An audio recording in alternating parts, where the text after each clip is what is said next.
friends, welcome to Somi Chef channel. இன்னைக்கு நம்ம இந்த வீடியோல என்ன செய்ய போறோம் அப்படினு பாத்தீங்கன்னா நம்ம எல்லாருக்குமே ரொம்ப பிடிச்ச salt biscuit செய்ய போறோம். இப்போதான் first time நம்ம சேனலை பார்க்கறீங்கன்னா அப்ப மறக்காம subscribe பண்ணிட்டு பக்கத்துல இருக்கிற bell icon click பண்ணிட்டு all இந்த ஆப்ஷனை click பண்ணிக்கோங்க. இப்போ வாங்க வீடியோக்குள்ள போலாம். இப்போ ஒரு மிக்ஸி ஜார் எடுத்துக்கோங்க. அதுல 1 ஸ்பூன் பெப்பரும் 1 ஸ்பூன் சீரகமும் இதல போட்டுக்கோங்க. அப்புறமா 1 ஸ்பூன் சர்க்கரை, salt biscuitல கூட நம்ம சர்க்கரை சேர்க்கணும். அப்புறமா 1/4 ஸ்பூன் உப்பு சேர்த்து நல்லா பவுடர் பண்ணிக்கலாம். இப்போ இது நைஸா பவுடர் பண்ணியாச்சு. இப்போ ஒரு பவுல் எடுத்துக்கோங்க. அதுல 50 grams of butter சேர்த்துக்கோங்க.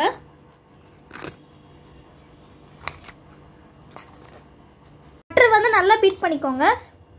நல்லா cream மாதிரி வரும். பட்டர் வந்து நான் unsalted butter யூஸ் பண்ணிருக்கேன். பட்டர் வந்து பாருங்க இந்த மாதிரி நல்லா cream-ஆ நல்லா பீட் பண்ணிக்கணும். நீங்க வந்து பட்டர் பதிலுக்கு நீங்க 50 grams நெய் கூட சேர்த்துக்கலாம். நெய் சேர்த்தீங்கன்னா இதே ஸ்டெப்ஸ் தான் ஃபாலோ பண்ணிக்கோங்க. இப்போ நம்ம பவுடர் பண்ணி வச்சதை வந்து இந்த பட்டர்ல போட்டுக்கலாம். இப்போ இது நல்லா மிக்ஸ் பண்ணதோ சாப் பண்ணி வச்ச பச்சை மிளகாய் வந்து இதல போட்டுக்கோங்க. போட்டு நல்லா மிக்ஸ் பண்ணிக்கோங்க. இப்போ 2 ஸ்பூன் ரொம்ப பொடியா நறுக்குனா கொத்தமல்லி போட்டுக்கலாம். கொத்தமல்லி போட்டு நல்லா மிக்ஸ் பண்ணிக்கோங்க. பொடியா நறுக்குனா புதினா 2 ஸ்பூன் போட்டுக்கலாம். போட்டு இத கூட நல்லா மிக்ஸ் பண்ணிக்கோங்க. இப்போ 150 grams மைதா போட்டு மிக்ஸ் பண்ணிக்கோங்க. கொஞ்சமா பேக்கிங் சோடா போட்டு மிக்ஸ் பண்ணிக்கோங்க. மிக்ஸ் பண்ண போதும் ரொம்ப போட்டு மாவு மாதிரி பிசையாதீங்க. ரொம்ப போட்டு பிசைஞ்சிக்கினா ஹார்ட் ஆயிட்டே வரும். அதனால எல்லாமே சேர்ந்து வந்தா போதும். இப்போ 3 ஸ்பூன் பால் சேர்த்துக்கோங்க. பால் வந்து ரொம்ப சேர்க்காதீங்க. 3 ஸ்பூன் ஒண்டி சேர்த்தா போதும்.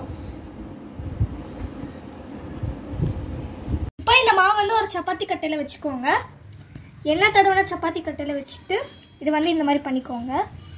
ரொம்ப குண்டாவும் இல்லை ரொம்ப மெலிசாவும் இல்லை, மீடியமா தட்டிக்கோங்க.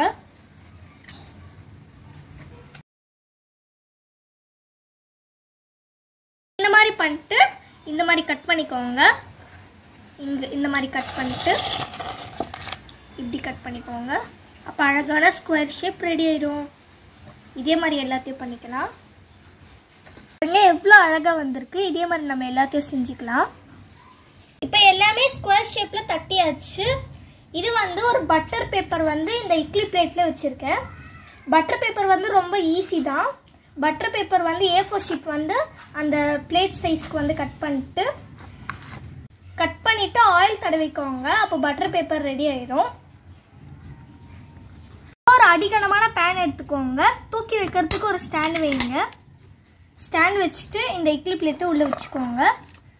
மூடி வச்சுட்டு ஒரு 25 மினிட்ஸ் இது பேக் பண்ணிக்கோங்க. 25 மினிட்ஸ் கழிச்சு இதை நம்ம திறந்து பார்த்துட்டு கொஞ்சம் ஆறுன பிறகு நம்ம வெளில எடுக்கலாம். லைட்டா ஆறுனதும் நீங்க எடுத்துருங்க. பிஸ்கெட் எல்லாம் நல்லா வெந்து கோல்டன் ப்ரௌன்ல ஆயிட்டு இருக்குது. இது எடுக்கும்போது கொஞ்சம் சாஃப்டா தான் இருக்கும். ஆற கிறிஸ்பி ஆகும்.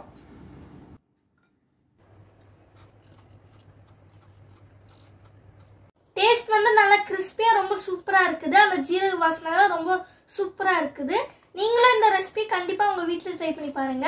உங்களுக்கு ரொம்ப பிடிக்கும். இந்த வீடியோ உங்களுக்கு பிடிச்சிருந்துச்சுன்னா வீடியோக்கு ஒரு லைக் பண்ணுங்க. எங்க சேனல் சப்ஸ்கிரைப் பண்ணாதவங்க சப்ஸ்கிரைப் பண்ணிட்டு பக்கத்துல இருக்கிற பெல் ஐகானை கிளிக் பண்ணிட்டு ஆல் இந்த ஆப்ஷனை கிளிக் பண்ணிக்கோங்க.